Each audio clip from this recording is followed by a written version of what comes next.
बंधु माने आपण माने रास्ता कड़े पड़िथिबा एक टंका बैग देखिबाकू जाउछंती। प्रकृत रे आपणक जीवन विषय एक प्रकाश पाइबाकू जाउछि जहा आपण पूर्वरु केबे सुनी नाहंती। सत कहिबाकू गले एही सूचना एते आश्चर्यजनक जे आपण संपूर्ण कहानी सुनिबा पर्यंत मनर शांति पाइबे नाही। तेणु आउ विलंब न करी आसंतु सीधा सड़क सेही विषय को जिबा जहा आपणकू चिंतित करुछि।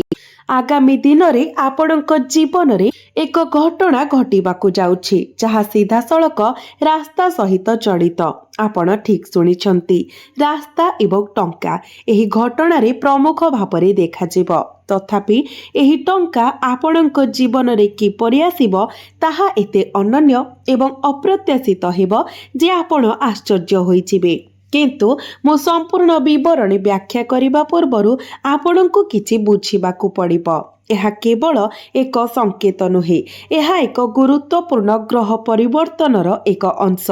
मु एही भिडियो रे परे एही परिवर्तन पछरे कारण प्रकाश करिबी। आपण हुए तो आपणक जीवन रे वर्तमानर अस्थिरता अनुभव करूछंती। केतेबेले आपण भाबुथिबे काहेकि जिनिस गुड़िक एते अटकी रहिछि।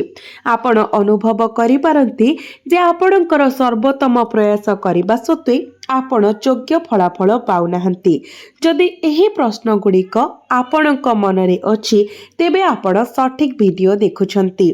आजि मु एही द्वंद्वर मूल कारण प्रकाश करिबी एवं आपणक जीवन रे हठात परिवर्तनर सेही मुहूर्त केबे आसीबो ताहा मध्य कहिबी। तथापि सबुठारु गुरुत्वपूर्ण अंश आसीबाको बाकी अछि एवं मु चाहूछि जे आपण एहाको भल भाबरे बुझंतु, कारण आपण जे सूचना पाइबाको जाउछंती ताहा केवल भाग्य ठारु अधिक। एथिरे एक लुक्कायित चेतावनी अछि। एही चेतावनी को अणदेखा करिबा आपणको पई महंगा साब्यस्त होई पारे। तेणु वीडियो को शेष पर्यंत देखंतु। प्रत्येक अंश परस्पर सहित जड़ित एवं मझी रास्ता रे अटकी जिबा द्वारा आपणक पई विशेष भाबरे उद्दिष्ट सबुठारु गुरुत्वपूर्ण बिंदु को हराई पारे। जदि आपण एते दूर देखिछंती तेबे दया करी कमेंट बॉक्स रे जय श्री गणेश लेखंतु। जो माने आरंभरु सेमानंकर भक्ति प्रकाश करंती सेमानंक पई ग्रह मानंकर प्रभाव बहुत अधिक सकारात्मक भावरे काम करे। तो एबे आसंतु मो भिडियोर आरंभ रे उल्लेख करिथिबा मुख्य घटना विषय आलोचना करिबा। आगामी दिन रे एही राशिर व्यक्ति विशेषଙ୍କ जीवन रे रास्ता सहित जड़ित एक घटना घटिबो। एही घटना दिनर जेकोसी साधारण समय घटी पारे, किंतु संध्या हेबा परे एहार प्रकृत प्रभाव स्पष्ट हेबो। चलिबा किंबा यात्रा करिबा समय आपण हठात एपरि किछि देखिबे जहा आपणकर दृष्टि आकर्षण करे। प्रथमे एहा एक साधारण वस्तु परि मने होई पारे, किंतु जेतेबेले आपण निकटतर हेबे आपण अनुभव करिबे जे एहा साधारण नोहे। मु एठारे किछि समय पई अटकी जिबाकू चाहूछि, एक प्रकार बाधा, कारण मु आगको बढ़िबा पूर्वरु आपणक पई एहा बुझिबा अत्यंत गुरुत्वपूर्ण जे एही घटना एकाकी नोहे। आपणक जीवन रे अन्य दुईटी परिवर्तन एहा सहित जड़ित। गोटिए आपणक क्यारियर सहित जड़ित एवं अन्यटी एक घनिष्ठ संपर्क सहित जड़ित। तीनोटी गभीर भावरे परस्पर सहित जड़ित एक संजोग जहा मु एही वीडियो परे विस्तार भावरे वर्णना करिबी। किंतु प्रथमे मु आपणक पई रास्ता सहित जड़ित घटनार संपूर्ण चित्र आंकिबाकू दिए। जेतेबेले आपण आपणक आखि को आकर्षित करिथिबा वस्तु पाखकू जांती सेतेबेले आपणक मन को आसुथिबा प्रथम चिंता हेबो मु कोन करिबा उचित, मु एहाको उठाइबा उचित ना नाही। सेही प्रश्न निश्चित भाबरे किछि मुहूर्त पई उठे एवं ठीक सेही स्थानरु आपणकर प्रकृत परीक्षा आरंभ हुए। देखंतु एही घटनार गुरुत्व केवल टंका खोजिबारे नाही, बरं सेही मुहूर्त रे आपण जे निष्पत्ति नियंती ताहा आगामी मास गुड़िकरे आपणक भाग्यर गतिपथ निर्णय करिबो एवं एहा हेउछि सेही दिग जहाको बहुत कम लोक बुझी पारंती। कल्पना करंतु जदि हठात आपणक सम्मुखरे किछि देखा जाए जहा आपणकर आर्थिक परिस्थिति को हृदयंगमरे परिवर्तन करिबारे सक्षम हुए, तेबे आपणकर प्रारंभिक प्रतिक्रिया कौन हेबो? ଆନନ୍ଦ, ଆଶ୍ଚର୍ଯ୍ୟ ନା ଭୟ? ସତ୍ୟ ହେଉଛି ଅଧିକାଂଶ ଲୋକ ଏପରି ପରିସ୍ଥିତିରେ ଭୁଲ ନିଷ୍ପତ୍ତି ନିଅନ୍ତି, କାରଣ ସେହି ମୁହୂର୍ତ୍ତଟି ଏତେ ହଠାତ୍ ଏବଂ ଭାବପ୍ରବଣ ହୋଇଯାଏ ଯେ ଯୁକ୍ତିଯୁକ୍ତ ଚିନ୍ତାଧାରା କାର୍ଯ୍ୟ କରିବା ବନ୍ଦ କରିଦିଏ। ସେଥିପାଇଁ ମୁଁ ଚାହେଁ ଆପଣ ଭିଡ଼ିଓଟିକୁ ଧ୍ୟାନର ସହିତ ଶୁଣନ୍ତୁ, ଯାହାଦ୍ୱାରା ସେହି ମୁହୂର୍ତ୍ତ ଆସିଲେ ଆପଣ ପ୍ରସ୍ତୁତ ହୋଇପାରିବେ। ଏହି ଘଟଣାକୁ ଚାଳିତ କରୁଥିବା ଗ୍ରହ ଗତିବିଧିକୁ ବୁଝିବା ଅତ୍ୟନ୍ତ ଗୁରୁତ୍ୱପୂର୍ଣ୍ଣ। ଯଦି ଆପଣ ଅନ୍ତର୍ନିହିତ କାରଣକୁ ନ ବୁଝି କେବଳ ଫଳାଫଳ ଉପରେ ଧ୍ୟାନ ଦିଅନ୍ତି, ତେବେ ଆପଣ ଏହି ସୁଯୋଗକୁ ସମ୍ପୂର୍ଣ୍ଣ ଭାବରେ ଲାଭ ଉଠାଇ ପାରିବେ ନାହିଁ। ଆପଣଙ୍କ ରାଶିର ଅଧିପତି ବର୍ତ୍ତମାନ ଏକ ବିରଳ ଯୋଗ ସୃଷ୍ଟି କରୁଛନ୍ତି। ଏହା ହଠାତ୍ ଆର୍ଥିକ ଲାଭର ସଂକେତ ଦିଏ, ତଥାପି ଏହା ସହିତ ଏକ ଅବସ୍ଥା ଜଡ଼ିତ ଅଛି। ପ୍ରଥମେ ମୁଁ କହିବାକୁ ଚାହେଁ ଯେ ଆପଣ ଏହି ଘଟଣାର ଭାବପ୍ରବଣ ଦିଗକୁ ବୁଝିପାରନ୍ତି। ଏହି ମୁହୂର୍ତ୍ତ ଆପଣଙ୍କ ଜୀବନରେ ଆସିବା ପୂର୍ବରୁ ଆପଣ କିଛି ଲକ୍ଷଣ ଲକ୍ଷ୍ୟ କରିବା ଆରମ୍ଭ କରିବେ। ଆପଣ ସମାନ ପ୍ରକାରର ପୁନରାବୃତ୍ତି ସ୍ୱପ୍ନ ଦେଖିବା ଆରମ୍ଭ କରିପାରନ୍ତି। ଆପଣଙ୍କ ଶୋଇବା ଶୈଳୀ ହଠାତ୍ ଅସ୍ଥିର ହୋଇଯାଇପାରେ, କିମ୍ବା ଆପଣ ଏକ ଅଦ୍ଭୁତ ଅବର୍ଣ୍ଣନୀୟ ଅସ୍ଥିରତା ଅନୁଭବ କରିପାରନ୍ତି। ଏହି ଲକ୍ଷଣଗୁଡ଼ିକ ମୂଳତଃ ଆପଣଙ୍କୁ ସତର୍କ କରିବା ପାଇଁ ଉଦ୍ଦିଷ୍ଟ, ନିଶ୍ଚିତ କରିବା ପାଇଁ ଯେ ଯେତେବେଳେ ପ୍ରକୃତ ଘଟଣା ଘଟିବ ଆପଣ ସମ୍ପୂର୍ଣ୍ଣ ସଚେତନ ରୁହନ୍ତୁ ଏବଂ ଯାହାଫଳରେ ଆପଣ ସଠିକ୍ ନିଷ୍ପତ୍ତି ନେଇପାରିବେ। ଏବେ ମୁଁ ଆପଣଙ୍କ ସହିତ ଏକ ଗୁରୁତ୍ୱପୂର୍ଣ୍ଣ କଥା ସେୟାର କରିବାକୁ ଚାହୁଁଛି, ଯାହା ଆପଣ ହୁଏତ ପୂର୍ବ ଭିଡ଼ିଓରେ ଶୁଣିନାହାନ୍ତି। ଏହି ଘଟଣା କେବଳ ଟଙ୍କା ବିଷୟରେ ନୁହେଁ, ଏହା ଏକ ଗଭୀର କର୍ମାତ୍ମକ ଦିଗ ମଧ୍ୟ ଅଛି, ଏକ ଅତୀତର ଭଲ କାର୍ଯ୍ୟର ଫଳ। ଏହି ରୂପରେ ଆପଣଙ୍କ ଜୀବନରେ ପ୍ରକାଶ ପାଇବାକୁ ଯାଉଛି। ତେଣୁ ଏହି ଅଭିଜ୍ଞତାକୁ ହାଲୁକା ଭାବରେ ନିଅନ୍ତୁ ନାହିଁ, କାରଣ ଆପଣ ଏହି ମୁହୂର୍ତ୍ତକୁ କିପରି ଗ୍ରହଣ କରିବେ ତାହା ଆପଣଙ୍କ ଭାଗ୍ୟର ଭବିଷ୍ୟତ ଗତି ନିର୍ଣ୍ଣୟ କରିବ। ଏହା ବିଚାର କରନ୍ତୁ, ଯଦି ଏହି ସୁଯୋଗ ଆପଣଙ୍କର କଠିନ ପରିଶ୍ରମ ଏବଂ ଭଲ କାର୍ଯ୍ୟର ଫଳାଫଳ, ତେବେ ଆପଣ କ'ଣ ଏହାକୁ ବୁଦ୍ଧିମାନ ଭାବରେ ପରିଚାଳନା କରିବାକୁ ପ୍ରସ୍ତୁତ, ନା ଆପଣ ଏପରି ପରିସ୍ଥିତିରେ ଅଧିକାଂଶ ଲୋକ କରୁଥିବା ଭୁଲକୁ ପୁନରାବୃତ୍ତି କରିବେ? ଆପଣଙ୍କୁ ତା ପୂର୍ବରୁ ମୁଁ ଆପଣଙ୍କୁ ଏହି ଘଟଣାର ପରବର୍ତ୍ତୀ ପର୍ଯ୍ୟାୟ ବିଷୟରେ କହିବି। ହୁଏତ ଏହି ଭିଡ଼ିଓର ସବୁଠାରୁ ଆଶ୍ଚର୍ଯ୍ୟଜନକ ଅଂଶ। ଯେତେବେଳେ ଆପଣ ସେହି ଜିନିଷଟିକୁ ନିଜ ହାତରେ ଧରିବେ, ଆପଣ ଅନୁଭବ କରୁଥିବା ପ୍ରାଥମିକ ଭାବନା ଆଶ୍ୱସ୍ତି ହେବ ନାହିଁ, ବରଂ ଦାୟିତ୍ୱର ଭାବନା ହେବ।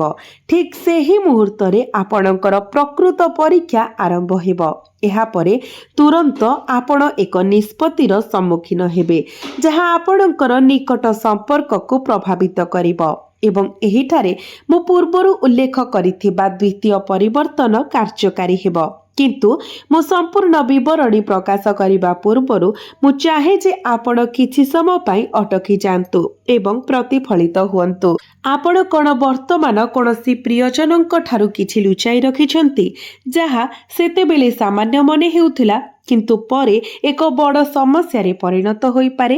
ଯଦି ହଁ, ତେବେ ଏହି ଭିଡ଼ିଓଟି ଆପଣଙ୍କ ପାଇଁ ଆହୁରି ଗୁରୁତ୍ୱପୂର୍ଣ୍ଣ, କାରଣ ପରବର୍ତ୍ତୀ ବିଷୟଟି ସିଧାସଳଖ ଏହି ବିଷୟ ସହିତ ଜଡ଼ିତ।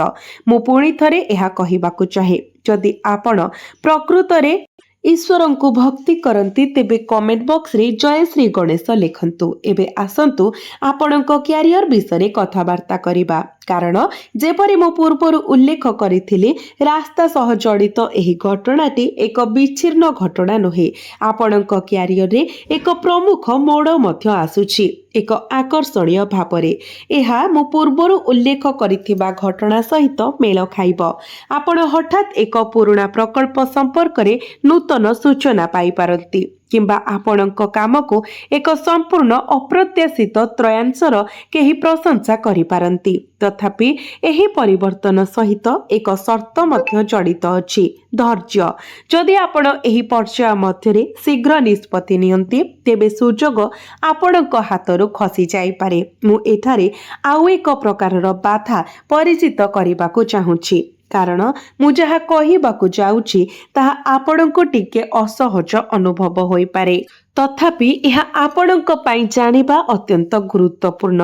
ଏହି ସମୟ ମଧ୍ୟରେ ଆପଣଙ୍କ ମଣ୍ଡଳୀର କେହି ଜଣେ ସକ୍ରିୟ ହୋଇପାରନ୍ତି ଯିଏ ଆପଣଙ୍କର ଦ୍ରୁତ ପରିବର୍ତ୍ତନଶୀଳ ପରିସ୍ଥିତି ବିଷୟରେ ଅସହଜ ଅନୁଭବ କରନ୍ତି। ଏହି ବ୍ୟକ୍ତି ଆପଣଙ୍କ ନିକଟତର କିମ୍ବା କେବଳ ଦୂର ପରିଚିତ ବ୍ୟକ୍ତି ହୋଇପାରନ୍ତି। ସତ କହିବାକୁ ଗଲେ ଏହା ସମଗ୍ର କାହାଣୀର ସବୁଠାରୁ ଭାବପ୍ରବଣ ଅଂଶ। ଏଥିରେ ଏକ ମୋଡ଼ ଅଛି ଯାହା ଆପଣଙ୍କ ଆଖିରେ ଲୁହ ଆଣିପାରେ। ତଥାପି ଏକ ସମୟରେ ଆପଣ ଦୀର୍ଘ ସମୟ ଧରି ଖୋଜୁଥିବା ଶାନ୍ତି ପ୍ରଦାନ କରେ। ଅପେକ୍ଷା କରନ୍ତୁ। ଏଠାରେ ନିଶ୍ୱାସ ନେବା ପାଇଁ ଏକ ମୁହୂର୍ତ୍ତ ନିଅନ୍ତୁ, କାରଣ ପରବର୍ତ୍ତୀ ଘଟଣାଟି ଭାରି ହୋଇପାରେ। ଏହି ଘଟଣାଗୁଡ଼ିକ ମଧ୍ୟରେ ଏକ ବାର୍ତ୍ତା ଆସିବ ଯାହାକୁ ଆପଣ ଅନେକ ଦିନ ଧରି ଅପେକ୍ଷା କରିଥିଲେ। ଏହା ଏକ ଅତୀତର ସମ୍ପର୍କ କିମ୍ବା ଯୁଗ ଯୁଗ ଧରି ଆପଣଙ୍କ ସହିତ କଥା ହୋଇନଥିବା ବ୍ୟକ୍ତିଙ୍କ ସହିତ ଜଡ଼ିତ ହୋଇପାରେ। ଯେତେବେଳେ ଏହା ଆପଣଙ୍କ ପାଖରେ ପହଞ୍ଚିବ, ଆପଣଙ୍କ ଭିତରେ ଭାବନାର ଏକ ଘୂର୍ଣ୍ଣିବାତ୍ୟା ଉଡ଼ିଯିବ। ଆନନ୍ଦ, ଆଶ୍ଚର୍ଯ୍ୟ ଏବଂ ହୁଏତ ଭୟର ସ୍ପର୍ଶ। ଏହି ପର୍ଯ୍ୟାୟର ସବୁଠାରୁ ଗୁରୁତ୍ୱପୂର୍ଣ୍ଣ ଉପାଦାନ ଏଠାରେ ଅଛି। ମୁଁ ଏହାକୁ ଏପର୍ଯ୍ୟନ୍ତ କହିନାହିଁ କାରଣ ପରବର୍ତ୍ତୀ ଭାଗରେ ସମ୍ପୂର୍ଣ୍ଣ ସତ୍ୟ ପ୍ରକାଶିତ ହେବ। କେବଳ ଏହା ବୁଝନ୍ତୁ, ଆପଣ ଏପର୍ଯ୍ୟନ୍ତ ଯାହା ଶୁଣିଛନ୍ତି ତାହା କେବଳ ଆରମ୍ଭ। ପ୍ରକୃତ ମୋଡ଼ ଏପର୍ଯ୍ୟନ୍ତ ଆସିବାକୁ ବାକି ଅଛି ଏବଂ ଏହା ଆପଣଙ୍କ କଳ୍ପନା ଠାରୁ ବହୁତ ଗଭୀର। ଆରମ୍ଭରେ ମୁଁ ଯେଉଁ ପ୍ରମୁଖ ଗୁପ୍ତ ସଂକେତ ବିଷୟରେ କହିଥିଲି ତାହା ଏପର୍ଯ୍ୟନ୍ତ ପ୍ରକାଶିତ ହେବାକୁ ବାକି ଅଛି। ଯେତେବେଳେ ଏହା ସାମ୍ନାକୁ ଆସିବ, ଆପଣ ଜାଣିପାରିବେ ଯେ ଏହି ସମ୍ପୂର୍ଣ୍ଣ ଘଟଣା କେବଳ ଏକ ସଂଯୋଗ ନୁହେଁ, ବରଂ ଆପଣଙ୍କ ଜୀବନର ଏକ ଗୁରୁତ୍ୱପୂର୍ଣ୍ଣ ଅଧ୍ୟାୟର ଆରମ୍ଭ। ତେଣୁ ଆସନ୍ତୁ ଆମେ ସେହି ଗୁରୁତ୍ୱପୂର୍ଣ୍ଣ ଅଧ୍ୟାୟର ଆଡ଼କୁ ଯିବା ଯାହା ସନ୍ଧ୍ୟା ସମୟ ସହିତ ସିଧାସଳଖ ଜଡ଼ିତ। ଏହା ଦିନର ସେହି ସମୟ ଯେତେବେଳେ ସୂର୍ଯ୍ୟ ଅସ୍ତ ହେଉଛି ଏବଂ ଆକାଶ ରଙ୍ଗ ପରିବର୍ତ୍ତନ କରୁଛି। ସେହି ମୁହୂର୍ତ୍ତରେ ଆପଣଙ୍କ ଜୀବନରେ କିଛି ଘଟିବ ଯାହା ଏହି ସମ୍ପୂର୍ଣ୍ଣ କାହାଣୀକୁ ଏକ ନୂତନ ଦିଗରେ ନେଇଯିବ। କିନ୍ତୁ ସନ୍ଧ୍ୟାର ସେହି ସମୟକୁ କଳ୍ପନା କରନ୍ତୁ ଯେତେବେଳେ ଆଲୋକ ଧୀରେ ଧୀରେ ମଳିନ ହୋଇଯାଏ ଏବଂ ରାସ୍ତାର ଗହଳି ଶାନ୍ତ ହେବାକୁ ଆରମ୍ଭ କରେ। ସେହି ପରିବେଶରେ ଆପଣ ଏକ କଥାବାର୍ତ୍ତାରେ ସାମିଲ ହେବେ କିମ୍ବା ଏକ ଦୃଶ୍ୟ ଦେଖିବେ ଯାହା ଆପଣଙ୍କୁ ଆପଣଙ୍କ ହୃଦୟକୁ ଥରାଇ ଦେବ। ଏହି ମୁହୂର୍ତ୍ତଟି ଏକ ଚେତାବନୀ ଏବଂ ସୁଯୋଗ ଉଭୟ ଭାବରେ କାର୍ଯ୍ୟ କରିବ ଏବଂ ଏହା ଠିକ୍ ସେହି ସ୍ଥାନରେ ଅଛି ଯେଉଁଠାରେ ଆପଣଙ୍କର ପ୍ରକୃତ ପରୀକ୍ଷା ଅଛି। ଆପଣ ଏହାକୁ କିପରି ପରିଚାଳନା କରନ୍ତି। ତଥାପି ମୁଁ ପରବର୍ତ୍ତୀ ଭାଗରେ ସମ୍ପୂର୍ଣ୍ଣ କାହାଣୀ, ପ୍ରକୃତ ରହସ୍ୟ ଏବଂ ବିଶାଳ ପ୍ରକାଶନ ବ୍ୟାଖ୍ୟା କରିବି ଯାହା ଏହି ଭ୍ରମକୁ ଦୂର କରିଦେବ। ମୁଁ ଉଲ୍ଲେଖ କରିଥିଲି ଯେ ସେହି ମୁହୂର୍ତ୍ତରେ ଆପଣଙ୍କ ଜୀବନରେ କିଛି ଘଟିବ ଯାହା କାହାଣୀକୁ ଏକ ନୂତନ ଦିଗରେ ନେଇଯିବ। ସେହି ସନ୍ଧ୍ୟାର କଳ୍ପନା କରନ୍ତୁ। ଆପଣ ଆପଣଙ୍କର ଦୈନନ୍ଦିନ କାର୍ଯ୍ୟ ସମାପ୍ତ କରି କିମ୍ବା ଯାତ୍ରାରୁ ଫେରିବା ପରେ ଘରକୁ ଫେରୁଛନ୍ତି। ହଠାତ୍ ଆପଣଙ୍କ ମନକୁ ଏକ ଭାବନା ଆସେ, ଏକ ଏପରି ଅନୁଭବ ଯାହା ଆପଣ ପୂର୍ବରୁ କେବେ ଅନୁଭବ କରିନାହାନ୍ତି। ଏହି ଚିନ୍ତାଧାରା ଆପଣଙ୍କୁ ସେହି ସ୍ଥାନ ଆଡ଼କୁ ଟାଣି ଆଣେ ଯେଉଁଠାରେ ଆପଣ ଥରେ ସେହି ଜିନିଷ ଦେଖିଥିଲେ ଏବଂ ଆପଣ ନିଜକୁ ଭାବୁଥିବେ ଯେ ଆପଣଙ୍କ ପାଦ ସେହି ନିର୍ଦ୍ଦିଷ୍ଟ ଦିଗରେ କାହିଁକି ଗତି କରୁଛି। ଏହା କୌଣସି ସଂଯୋଗ ନୁହେଁ, ଏହା ଆପଣଙ୍କ ଭିତରେ ଥିବା ଅନ୍ତର୍ନିହିତ ଶକ୍ତି ଆପଣଙ୍କୁ ଆପଣଙ୍କ ଭାଗ୍ୟ ଆଡ଼କୁ ଟାଣି ଆଣେ ଏବଂ ଯେତେବେଳେ ଆପଣ ପହଞ୍ଚିବେ ଆପଣ ଏପରି କିଛି ଦେଖିବେ ଯାହା ସମସ୍ତ କଳ୍ପନାକୁ ବିରୋଧ କରେ। ତଥାପି ମୁଁ ଏଠାରେ ଅଟକି ଯିବାକୁ କହୁଛି କାରଣ ଆଗକୁ ବଢ଼ିବା ପୂର୍ବରୁ କିଛି ଅଛି ଯାହା ଆପଣଙ୍କୁ ବୁଝିବା ଆବଶ୍ୟକ। ଆପଣଙ୍କ ସମ୍ମୁଖରେ ଘଟୁଥିବା ଦୃଶ୍ୟ କେବଳ ଏକ ଆକସ୍ମିକ ଘଟଣା ନୁହେଁ, ବରଂ ଏକ ଅତୀତର ନିଷ୍ପତ୍ତିର ପ୍ରତ୍ୟକ୍ଷ ଫଳାଫଳ। ଏହା କାହାଣୀକୁ ଆପଣଙ୍କ ଜୀବନର ଏକ ଗଭୀର ସତ୍ୟ ସହିତ ସଂଯୋଗ କରୁଥିବା ଗୁରୁତ୍ୱପୂର୍ଣ୍ଣ ସଂଯୋଗ। ଯଦି ଆପଣ ଜାଣିବାକୁ ଚାହାନ୍ତି ତ ମୁଁ ଜଣେ ବ୍ୟକ୍ତିଙ୍କ ବିଷୟରେ ଉଲ୍ଲେଖ କରିଥିଲି ଯିଏ ଆପଣଙ୍କର ଦ୍ରୁତ ପରିବର୍ତ୍ତନଶୀଳ ପରିସ୍ଥିତି ଦେଖି ଅସହଜ ଅନୁଭବ କରିବେ। ଆପଣଙ୍କର ନିଷ୍ପତ୍ତି ମଧ୍ୟ ଭୁଲ ହେବ। ଆପଣଙ୍କୁ କେବଳ ଦେଖିବା ଆବଶ୍ୟକ। ପ୍ରତିଶୋଧ ପାଇ ଆନନ୍ଦ କରିବା ଆପଣଙ୍କର ଶକ୍ତିକୁ ନଷ୍ଟ କରିଦେବ, ଯେତେବେଳେ କରୁଣା ଏବଂ ନୀରବତା ଆପଣଙ୍କୁ ଉଚ୍ଚ କରିବ। ଯେତେବେଳେ ଆପଣ ପ୍ରତିଶୋଧ ନେବା ବିଷୟରେ ଚିନ୍ତା କରିବେ, ଆପଣ ନକାରାତ୍ମକତାର ଚକ୍ରରେ ଫସିଯିବେ। ତଥାପି ଯେତେବେଳେ ଆପଣ ଶାନ୍ତ ରହିବେ ଏବଂ ଈଶ୍ୱରଙ୍କ ଉପରେ ବିଶ୍ୱାସ ରଖିବେ, ନ୍ୟାୟ ନିଜେ ବିଜୟୀ ହେବ। ଏକ ନୂତନ ଆରମ୍ଭ ଏବେ ଦିଗନ୍ତରେ। ଜଣେ ପୁରୁଣା ବନ୍ଧୁ କିମ୍ବା ଜଣେ ନୂତନ ବ୍ୟକ୍ତି ଆପଣଙ୍କ ଜୀବନରେ ପ୍ରବେଶ କରିପାରନ୍ତି, ଯିଏ କମ୍ କଥା କୁହନ୍ତି କିନ୍ତୁ ସଚ୍ଚୋଟ, କୌଣସି ପରିହାସହୀନ। ଆପଣ ସେମାନଙ୍କ ଉପସ୍ଥିତିରେ ଆରାମ ଅନୁଭବ କରିବେ। ସେମାନଙ୍କୁ ଚିହ୍ନିବା ଆପଣଙ୍କର ନିଜସ୍ୱ ସଚେତନତା ଉପରେ ନିର୍ଭର କରିବ। ଆପଣଙ୍କୁ ଭିଡ଼ର ଆବଶ୍ୟକତା ନାହିଁ, ଆପଣଙ୍କୁ ଠିକ୍ ଲୋକଙ୍କର ଆବଶ୍ୟକତା ଅଛି। ଠିକ୍ ଲୋକ ହେଉଛନ୍ତି ସେମାନେ ଯେଉଁମାନେ ଆପଣଙ୍କର ଖୁସିରେ ଆନନ୍ଦ କରନ୍ତି, ଆପଣଙ୍କର ଦୁଃଖରେ ଆପଣଙ୍କ ସହିତ ଠିଆ ହୁଅନ୍ତି ଏବଂ ଆପଣଙ୍କର ପ୍ରଗତିକୁ ଈର୍ଷା କରନ୍ତି ନାହିଁ। ଏପରି ଲୋକ ବିରଳ, କିନ୍ତୁ ସେମାନଙ୍କୁ ଭେଟି ଆପଣଙ୍କର ଜୀବନକୁ ପରିବର୍ତ୍ତନ କରେ। ଆଜି ରାତିରେ ଶୋଇବା ପୂର୍ବରୁ ଆପଣଙ୍କର ଆଖି ବନ୍ଦ କରନ୍ତୁ, ହାତ ଯୋଡ଼ନ୍ତୁ ଏବଂ ପ୍ରାର୍ଥନା କରନ୍ତୁ। ହେ ପ୍ରଭୁ, ଆମ ପାଇଁ ଯାହା ସର୍ବୋତ୍ତମ ତାହା କର। ଆମ ଶତ୍ରୁମାନଙ୍କର ଛଳନାରୁ ଆମକୁ ରକ୍ଷା କର। ଆମ ଘରକୁ ଶାନ୍ତି ଆଣ। ଆମ ମନରୁ ଭୟ ଦୂର କର। ଏବଂ ଦ୍ୱିତୀୟ ପ୍ରାର୍ଥନା ହେଉଛି, ମୋତେ ଭୟରୁ ମୁକ୍ତ କର। ମୁଁ ପରମେଶ୍ୱରଙ୍କର ସୁରକ୍ଷାରେ ଅଛି। ଯାହା ହେବ ମୋ ପାଇଁ ତାହା ଭଲ ହେବ। ଏହି ଦୁଇଟି ପ୍ରାର୍ଥନାକୁ 3 ଥର ପୁନରାବୃତ୍ତି କରନ୍ତୁ, ତାପରେ ନୀରବରେ ବସିଯାଆନ୍ତୁ। ଆପଣଙ୍କର ସ୍ୱପ୍ନ ପରିବର୍ତ୍ତନ ହେବା ଆରମ୍ଭ କରିବ। ଆପଣଙ୍କର ମନ ହାଲୁକା ଅନୁଭବ ହେବ ଏବଂ ଆଭ୍ୟନ୍ତରୀଣ ଚିନ୍ତା ଧୀରେ ଧୀରେ କ୍ଷୀଣ ହୋଇଯିବ।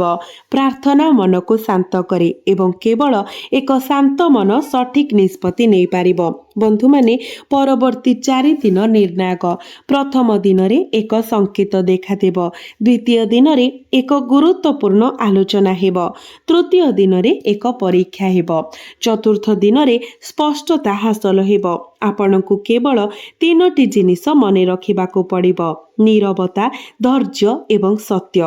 ନୀରବତା, କାରଣ ଅନାବଶ୍ୟକ କଥାବାର୍ତ୍ତା ଶକ୍ତି ନଷ୍ଟ କରେ। ଧୈର୍ଯ୍ୟ, କାରଣ ଭଲ ସମୟ ଆସିବାକୁ ସମୟ ଲାଗେ। ଏବଂ ସତ୍ୟ, କାରଣ ମିଛ କେବେ ସ୍ଥାୟୀ ନୁହେଁ। ଆପଣ ବହୁତ ଅପମାନ ସହ୍ୟ କରିଛନ୍ତି, ଏବେ ସମ୍ମାନର ସମୟ। ଆପଣ ଅଭାବର ସମ୍ମୁଖୀନ ହୋଇଛନ୍ତି, ଏବେ ପ୍ରଚୁରତାର ସମୟ। ଆପଣ ଅନେକ ଲୁହ ଢାଳିଛନ୍ତି, ଏବେ ହସିବାର ସମୟ। ତଥାପି ସେହି ହସ କେବଳ ସେତେବେଳେ ରହିବ ଯଦି ଆପଣ ଏହି ଚେତାବନୀଗୁଡ଼ିକୁ ଗମ୍ଭୀରତାର ସହିତ ଗ୍ରହଣ କରନ୍ତି। ଯେଉଁମାନେ ଆପଣଙ୍କୁ ବିରୋଧ କରିଥିଲେ, ସେମାନଙ୍କର ଏକତା ଏବେ ଛିଣ୍ଡିବାକୁ ଆରମ୍ଭ କରିବ। ସେମାନେ ପରସ୍ପରକୁ ସନ୍ଦେହ କରିବା ଆରମ୍ଭ କରିବେ। ସେମାନେ ଆପଣଙ୍କ ବିରୁଦ୍ଧରେ ଯେଉଁ ଯୋଜନା କରିଛନ୍ତି, ତାହା ସେମାନଙ୍କ ମଧ୍ୟରେ ଅବିଶ୍ୱାସର କାରଣ ହେବ। ଆପଣଙ୍କୁ କେବଳ ଶାନ୍ତ ରହିବାକୁ ପଡ଼ିବ। ନ୍ୟାୟ ପ୍ରଦାନ କରିବା ହେଉଛି ଈଶ୍ୱରଙ୍କର କାର୍ଯ୍ୟ। ଆପଣଙ୍କର ଭୂମିକା ହେଉଛି ପର୍ଯ୍ୟବେକ୍ଷକ ରହିବା। ଆପଣଙ୍କର ଘରକୁ ଅବ୍ୟବସ୍ଥିତ ରଖନ୍ତୁ ନାହିଁ। ସର୍ବଦା ଘରକୁ ସୁନ୍ଦର ଭାବରେ ସଜାଇ ରଖନ୍ତୁ। ମୁଖ୍ୟ ପ୍ରବେଶ ଦ୍ୱାରରେ ମୃଦୁ ଆଲୋକ ବଜାୟ ରଖନ୍ତୁ। ଆପଣଙ୍କର ପ୍ରାର୍ଥନା କ୍ଷେତ୍ରରେ ଧୂଳି ଜମା ହେବାକୁ ଦିଅନ୍ତୁ ନାହିଁ। ଉତ୍ତର, ପୂର୍ବ ଏବଂ ପଶ୍ଚିମ ଦିଗକୁ ସଫା ରଖନ୍ତୁ। ଭଙ୍ଗା କାଚ, ବନ୍ଦ ଖଟା, ଚିରା ପୋଷାକ ଏବଂ ଅବ୍ୟବହୃତ ଜିନିଷଗୁଡ଼ିକୁ ବାହାର କରନ୍ତୁ। ଯେଉଁଠାରେ ବାଧା ଜମା ହୁଏ, ଭାଗ୍ୟର ଗତି ମନ୍ଥର ହୋଇଯାଏ। ବାସ୍ତୁ ଅନୁସାରେ ମୁଖ୍ୟ ପ୍ରବେଶ ଦ୍ୱାରରେ ଆଲୋକ ସକାରାତ୍ମକ ଶକ୍ତିକୁ ଆମନ୍ତ୍ରଣ କରେ ଏବଂ ଏକ ସଫା ପ୍ରାର୍ଥନା କ୍ଷେତ୍ର ଦିବ୍ୟଙ୍କ ଅନୁଗ୍ରହକୁ ନିରନ୍ତର ଭାବରେ ସୁନିଶ୍ଚିତ କରେ।